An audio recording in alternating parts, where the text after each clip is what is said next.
Oui, j'en ai trouvé d'autres du même genre. Ouais. C'est très symptomatique de ce qu'on disait précédemment, c'est-à-dire que d'une part, il y a ceux qui travaillent, il y a le vrai travail et les autres, hein, c'est-à-dire qu'avocat ici, c'est pas considéré véritablement comme un travail. Ouais. Par exemple, un tweet dit: je vous invite à travailler à l'hôpital pour avoir le droit d'utiliser ce terme, crever à la tâche. Ouais. C'est-à-dire, on voit très bien que tout métier de profession libérale, écrivain, etc., sont considérés comme des non-métiers. Ouais. Et donc comme des positions privilégiées. Alors là, en plus, on lui reproche d'avoir hérité et donc d'être dans l'élite, si vous voulez. Ouais. Finalement, on retrouve cette opposition partout entre guillemets le peuple et l'élite. Dites donc, François Josse, est-ce que ce n'était pas l'opposition qu'on entendait lors de la crise des Gilets jaunes?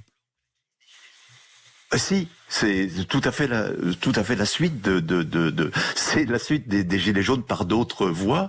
Et je disais dans la dernière phrase que je disais dans mon livre, ouais. c'était que la haine sur Twitter était la lutte de classe par d'autres moyens. Ouais. Et effectivement, j'en ai eu la confirmation avec une énorme affiche qui avait été mise sur un monument où on dit: la romantisation de la quarantaine est un privilège de classe. Donc on voit très bien que on a cette opposition qui continue, ouais. qui s'exprime autrement maintenant, mais qui est la même entre l'élite et le peuple.